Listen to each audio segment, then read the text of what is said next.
Basta ragazzi, sono stufo, sono stanco, non ho più voglia, non ce la faccio più. Io mollo tutto, mollo l'italiano. Mollo l'italiano. Tranquilli ragazzi, non sto parlando di me, non sto parlando del canale, non vado da nessuna parte. Sto parlando di qualcosa che potrebbe capitare a voi e è qualcosa che in realtà prima o poi di solito capita a tutti coloro che stanno imparando una lingua o in generale che stanno facendo qualsiasi cosa impegnativa. Il momento in cui a un certo punto tu dici mi sento stanco, non ho più voglia, quello che in inglese chiamano il burnout, no? Ma in realtà non è proprio necessariamente un burnout, può essere semplicemente una perdita di motivazione, ok?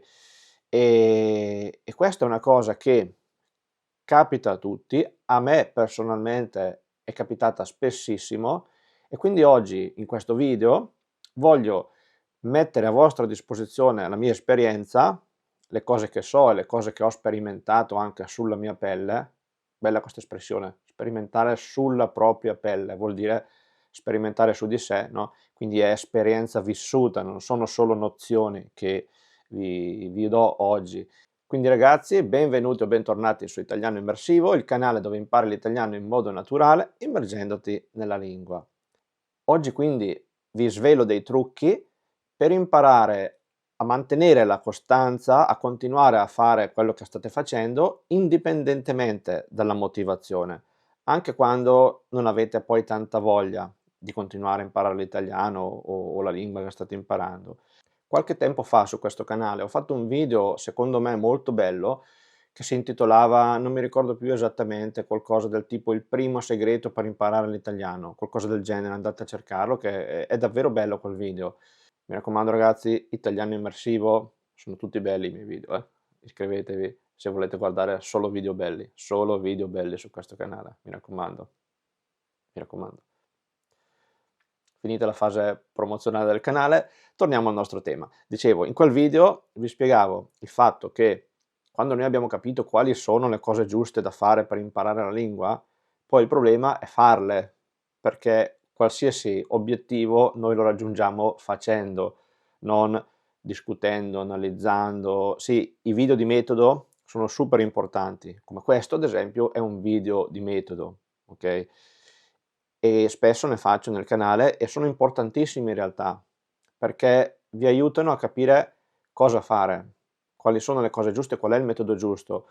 C'è un libro molto bello, che è un classico, e si intitola Seven Habits of Highly Effective People di Stephen Covey. E in questo libro, dove appunto si vanno a analizzare le 7 abitudini principali delle persone di successo, cioè i cosiddetti achievers, quelli che riescono a fare tutto quello che si propongono, ricordo che a un certo punto un capitolo parlava di questa abitudine che lui chiamava sharpen the saw, cioè praticamente in italiano vorrebbe dire affilare la sega è quella con cui si tagliano gli alberi, cioè affilare i propri strumenti, che è una metafora per dire che prima di iniziare a lavorare è bene affilare i propri strumenti, cioè informarsi, capire, avere gli strumenti intellettuali, nel nostro caso, che ci aiutano poi a fare le cose prima e meglio. Perché se te lavori, nella metafora che diceva lui, con una sega non affilata, te fai una fatica enorme e ci metti molto più tempo, molta più fatica, perché dici non ho tempo per permettermi di star lì a affilare la sega, mentre uno che perde quell'attimo che gli serve all'inizio, poi però va molto più spedito. E questa è una metafora bellissima che si applica a tantissime cose della vita e si applica anche al nostro campo e infatti è per questo che io spesso amo mettervi dei video di metodo, non perché voi dobbiate perdere tantissimo tempo a star qui a ragionare sul metodo, non dovete diventare degli accademici, degli studiosi di linguistica, dovete solo capire quei 4-5 concetti principali perché poi sarete molto più spediti nel proseguo della vostra attività di apprendimento linguistico. Ora, chiusa questa premessa, nel video di cui stavo parlando vi dicevo che una volta che voi avete capito quali sono le cose giuste da fare, dovete farle, perché il risultato si ottiene solo con l'azione, ok? Ma per riuscire a raggiungere il risultato bisogna fare le cose e continuare a farle per un tempo sufficiente, che di solito è un tempo piuttosto lungo. E quindi oggi mi metto a studiare mezz'ora, un'ora l'italiano, ma devo farlo anche domani, dopodomani, il giorno dopo ancora, per una settimana, un mese, un anno, 5 anni. E voi capite bene che fare le cose per un mese all'inizio, quando c'è tantissimo entusiasmo, sono carico, evviva, inizio a imparare l'italiano, bellissimo, eh? Un mese, 2 mesi, 3 mesi, se siamo molto motivati, ma poi la motivazione tende a scemare.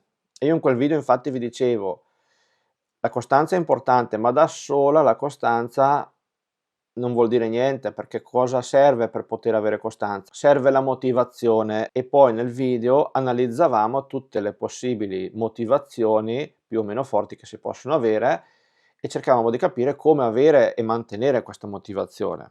Quindi il video era incentrato sulla motivazione. Quest'altro video che facciamo oggi analizza un po' più a fondo la cosa perché c'è un problema in realtà. Il problema è che la motivazione molto spesso, almeno per me è così, ma per tantissime persone è così, non rimane costante nel tempo. La motivazione, proprio per come è fatto il nostro cervello, tende ad andare a onde, tende ad andare a onde la motivazione. Quindi c'è il periodo che siamo entusiasti, che corrisponde di solito al periodo iniziale, e poi tende un po' naturalmente a scemare, poi magari ritorna a questo andamento ondulatorio, ok? Ed è naturale, è normale. Io credo che sia impossibile, è molto difficile mantenere sempre una motivazione alta e costante per qualsiasi cosa stiamo facendo. E banalmente me ne accorgo anch'io tutti i giorni. Vi faccio l'esempio pratico che porto spesso su questo canale, perché io sono insegnante per voi di italiano, ma sono studente di altre lingue, quindi ognuno di noi è insegnante in qualcosa ed è studente in qualcos'altro e questa è una cosa preziosissima, perché se io non fossi studente, infatti uno dei motivi per cui anche mi piace imparare le lingue è perché mi piace rimanere sempre studente e a capire direttamente tante problematiche che altrimenti non potrei capire e quindi non potrei parlare con voi delle soluzioni. E vi dicevo io ad esempio che da qualche tempo sto imparando lo spagnolo perché mi piace in generale imparare le lingue, perché è un desiderio che ho sempre avuto, ma non ho una motivazione pratica reale, non ho una motivazione forte, non devo andare in Spagna prossimamente, non ho nessun conoscente spagnolo, è un desiderio che ho, mi piace mettere questa lingua nel mio bagagliaio, come si suol dire. Questo però genera un problema, che la mia motivazione difficilmente sarà sempre alta e costante e allora ho dovuto trovare un hack lo chiamano in inglese, no, quindi uno strumento, un trucchetto diremmo in italiano, per permettermi di continuare a fare queste cose tutti i giorni, indipendentemente dalla motivazione. E questo è il nucleo del video di oggi. Quello che dovete portarvi a casa oggi è questo trucchetto. In cosa consiste? Il nostro cervello fa moltissime cose in automatico. Noi al mattino ci alziamo, ci vestiamo, ci laviamo i denti, facciamo colazione, ci prepariamo per andare a lavorare. Sono tutte azioni a cui non pensiamo in modo esplicito, sono azioni che facciamo automaticamente, senza pensarci. Queste sono le piccole abitudini quotidiane che ciascuno di noi ha e durante la giornata abbiamo migliaia di piccole abitudini consolidate che permettono al nostro cervello di andare con il pilota automatico, per così dire, per le cose più banali, per le cose quotidiane e ci permette di risparmiare energia per le cose invece che richiedono effettivamente la nostra concentrazione e il nostro impegno. E allora noi possiamo sfruttare a nostro vantaggio questa caratteristica peculiare del cervello umano. E cos'è che possiamo fare? Possiamo sfruttare le cosiddette microabitudini, quelle che in inglese si chiamano micro habits, no? Molto spesso nei libri di crescita personale si parla di questo concetto di micro habits. Vuol dire usare come leva, come leverage, la possibilità di incapsulare delle cose che noi vogliamo fare all'interno di micro abitudini quotidiane, cioè trovare il modo di far sì che il nostro cervello faccia queste cose tutti i giorni senza pensarci, in modo quasi automatico. E questo fa sì che non abbiamo più bisogno di dipendere costantemente dalla motivazione, di avere una motivazione alta. Noi facciamo queste cose perché siamo abituati a farle, perché fanno parte della nostra routine quotidiana. Vi faccio ancora una volta l'esempio pratico, perché io credo che sia con gli esempi pratici che poi realmente si riescono a capire le cose. Cosa sto facendo io col mio apprendimento dello spagnolo? È facile che a un certo punto, preso dalle mille cose, dal lavoro, da tante cose che ci sono nel quotidiano, quasi senza accorgermene, vada magari a studiare non più un'ora o 50 minuti, poi salti un giorno, poi fai mezz'ora, poi domani non ho voglia, lo farò dopodomani, e arrivi senza neanche accorgertene che non lo stai più facendo. Ti accorgi, ma cavolo, sono 15 giorni che non sto più imparando spagnolo, devo riprenderlo in mano. E prima di arrivare a questo punto è bene trovare appunto un modo, e io l'ho trovato così, cercando di integrare l'apprendimento dello spagnolo come routine quotidiana, creando appunto una micro abitudine. Mi sono detto, ok, ho poco tempo, non ho tantissimo tempo, posso dedicare magari mezz'ora al giorno, perché è vero che questo è un obiettivo che mi sono dato, però nella mia vita ho 100 altri obiettivi, di cui molti anche molto più importanti. Però ci tengo, voglio dedicare la mezz'ora al giorno, che è il massimo che in questo momento posso dedicare. Però devo essere sicuro di farlo tutti i giorni, senza mai saltare un giorno, con flessibilità ovviamente, non è che siamo dei robot, se salti un giorno non succede niente. Però non bisogna trovarsi che salti un giorno, due, tre, una settimana e poi ti accorgi che appunto non lo stai più facendo, questo è il concetto. Mi sono detto appunto mezz'ora, tutte le sere, mi sono dato l'orario, ho detto quando è il momento in cui posso dedicarmi a imparare lo spagnolo. Durante la giornata ho tantissime cose da fare, alcune cose sono molto importanti per cui richiedono che sia fresco, che sia attento. La sera invece è un momento in cui sono tranquillo e posso dedicare mezz'ora, una parentesi, a imparare e migliorare il mio spagnolo. Allora ho detto, dopo cena, diciamo, diamoci un orario anche, perché anche darsi gli orari è importante. Quando si vuole fare una cosa è sempre importantissimo dire ok, ma quando? Perché se tu non dici il quando, poi va a finire che la rimandi e non la fai più. E allora mi sono detto, facciamo alle 9 di sera, alle 9 di sera, alle 21. Qualcuno nei commenti mi ha chiesto, com'è che dite usate le 12 o le 24 ore? Usiamo le 24 ore, però è un po' formale, no? Quindi nella parlata colloquiale non direi mai alle 21, direi alle 9. E non serve dire le 9 p.m. o a.m. come si fa in inglese, perché è chiaro dal contesto, ecco. Se non è chiaro dal contesto si dice alle 9 di mattina, alle 9 di sera. E questo, ecco, ho risposto a questa cosa in un commento nei giorni scorsi, ma era utile per tutti, quindi mi è piaciuto fare questa piccola parentesi in questo video. Allora, alle 9 di sera io mi metto lì a dedicarmi mezz'ora allo spagnolo. Mi sono detto, voglio guardare i video, ma non basta guardare i video, perché effettivamente mi sono accorto che guardando solo i video, sì, capisco l'80%, mi sembra di star facendo progressi, però in realtà poi quando mi voglio mettere a parlare o dire qualcosa o scrivere un commento, mi accorgo che faccio molta fatica perché mi manca tutta la parte attiva. Quindi ho detto, voglio fare sia la parte passiva che la parte attiva. Guardo i video, ripeto, leggo e scrivo. Voglio fare queste 4 attività come minimo. E allora ho detto, alterno, una sera, mezz'ora, faccio 15 minuti, guardo un video e 15 minuti ripeto, magari ripeto il contenuto del video, facendo quello che in inglese chiamano l'attività di shadowing. La sera dopo leggo, ho preso dei libricini A2, B1, B2, libricini adattati per chi sta imparando, e quindi magari faccio 15 minuti di lettura e subito dopo faccio 15 minuti di scrittura, quindi un'attività che costringe il cervello a essere attivo, ed è questa l'attività in cui davvero te riesci, dovendo tirar fuori cose che non ti vengono fuori, il cervello si attiva e poi se le ricorda e migliora rapidamente. Ed è la parte che a me mancava e che probabilmente anche a voi spesso tende a mancare, perché mi accorgo che effettivamente sedersi lì la sera tranquilli a guardarsi un video è un'attività bella, piacevole, rilassante, ma mettersi invece in una situazione che non è di comfort, che è quella di dover parlare in una lingua che non conosci, scrivere in una lingua che non conosci, non ti vengono le parole, devi prendere il telefono e cercarle.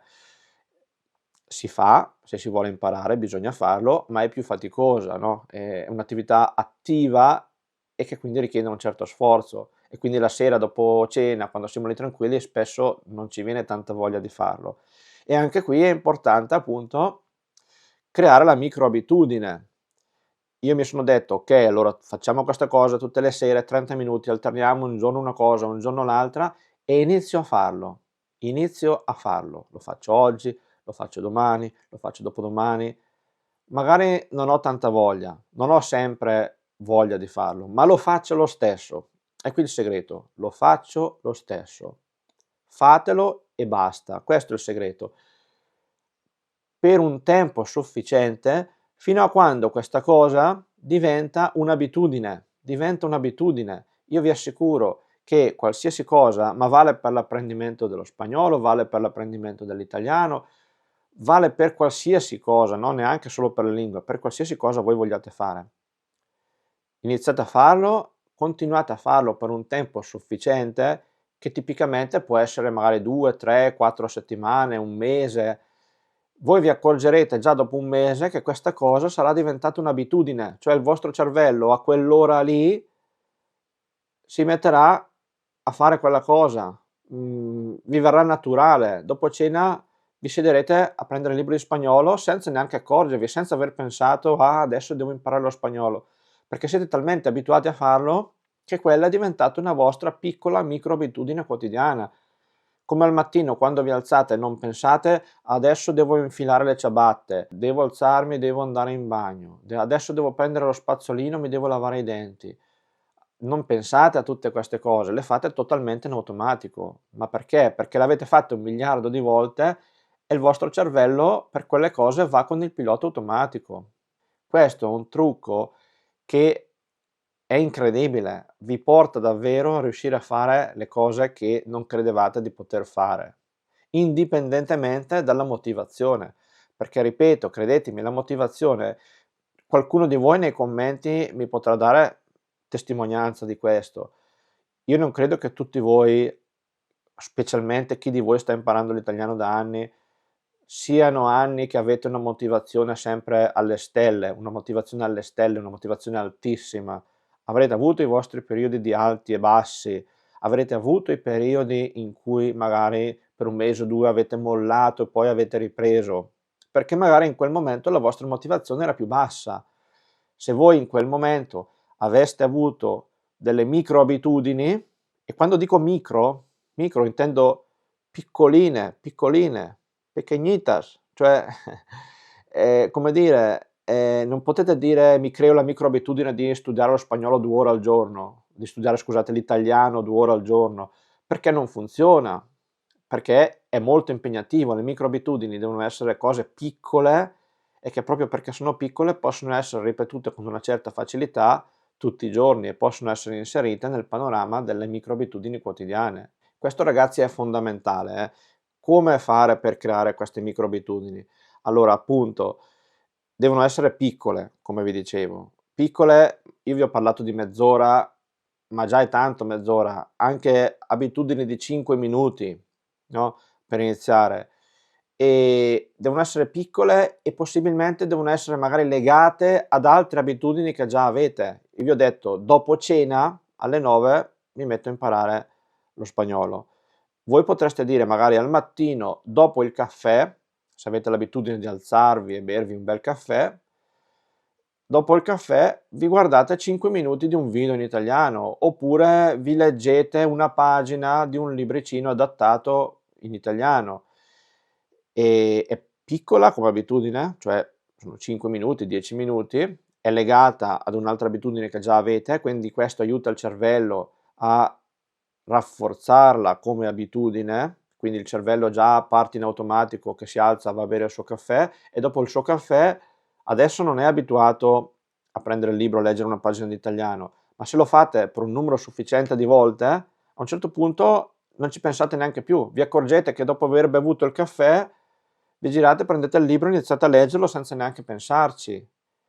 E lì avete instaurato la microabitudine. Cioè quello che voi dovete cercare è la costanza, non la perfezione. È meglio 5 minuti di microabitudine che fate in automatico tutti i giorni che fare la sfuriata pazza di 2 ore per una settimana e poi mollare perché non ce la fate più, ok? Dopodiché un'altra cosa importante è cercare di renderlo facile. Cercare di renderlo facile vuol dire ad esempio che se vi siete imposti di leggere una pagina di italiano dopo il caffè tutte le mattine, non dovete dover andare a cercare il libro chissà dove perché l'avete lasciato, dov'è il libro, non mi ricordo più. Fate in modo di avere il vostro libricino già lì pronto vicino al tavolo della cucina al mattino quando vi alzate, che sia facilmente accessibile. Questo è solo un piccolo esempio. Quindi cercate appunto di tenere queste abitudini costanti, brevi e facili da fare, perché se sono troppo difficili, ripeto, diventa più difficile anche farle diventare abitudini. Più un'attività è complessa, più richiede sforzo, più è difficile che possa essere fatta con il pilota automatico. Se poi vogliamo andare nello specifico di quali sono le microabitudini che potremmo creare, ce ne sono davvero tantissime. Il limite è solo la fantasia, come diciamo noi in italiano.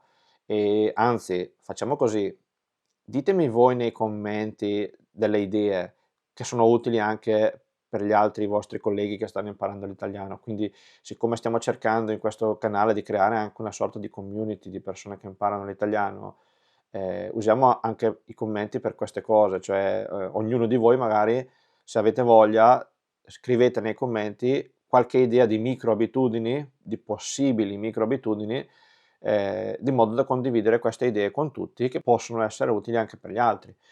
Io ad esempio, nella mia esperienza, cose che faccio io che ho fatto diventare abitudini, ad esempio ricordo quando stavo imparando attivamente l'inglese, adesso non lo sto più imparando attivamente, nel senso che lo conosco abbastanza bene, chiaramente vivendo in Italia non lo parlo quasi mai, lo uso in forma scritta per via del lavoro e come sapete la lingua poi si perde e si riacquisisce, non è che si mantiene mai una lingua a livello alto.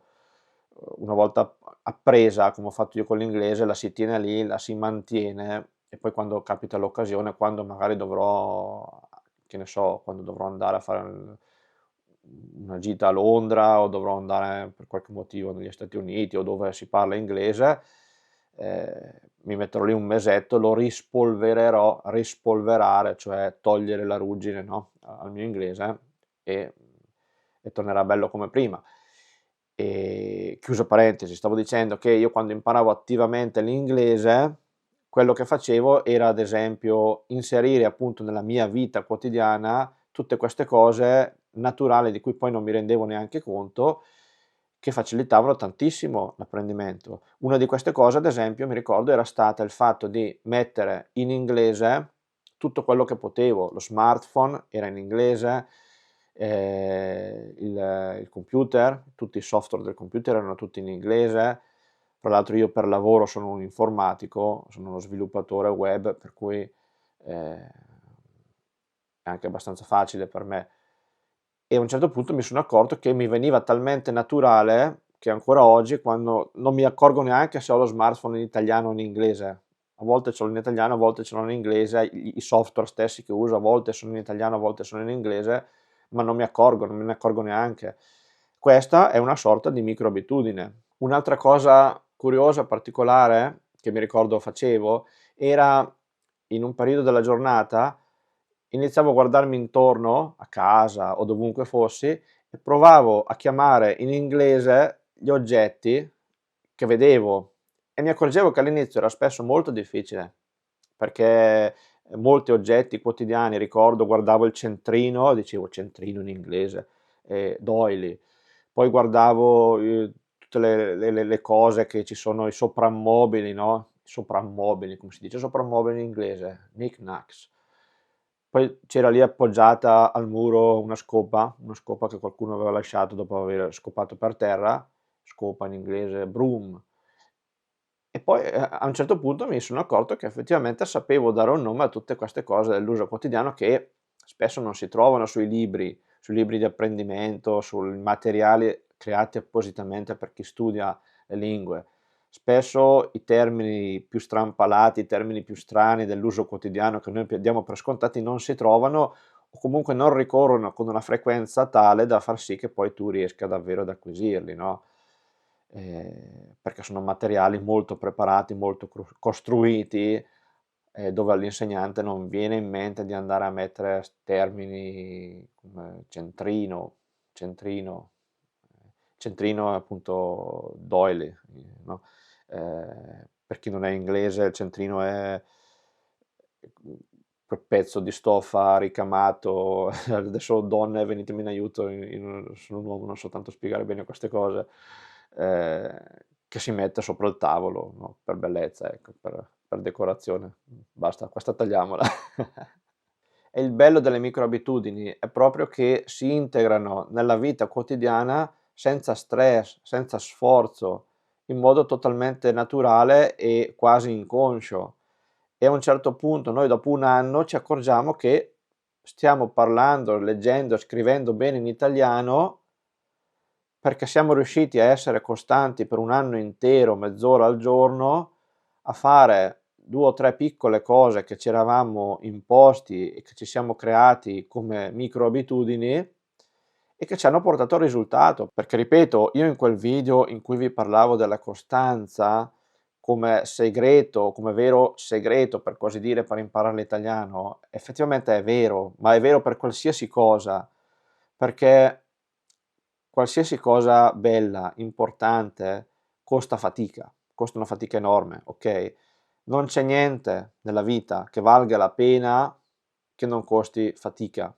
Le cose facili, le soddisfazioni veloci, facili, non sono veramente cose belle, grandi, importanti, perché sono cose facili che possono avere tutti facilmente, molto spesso, anzi direi sempre, non sono realmente cose importanti. Le cose che costano una fatica enorme, e non per un giorno, per una settimana, ma per mesi, anni spesso, sono quelle cose che poi quando arrivi e guardi giù dalla cima della montagna e dici: "Cavolo, cosa ho realizzato?" E sei veramente contento. E sono le cose che valgono la pena.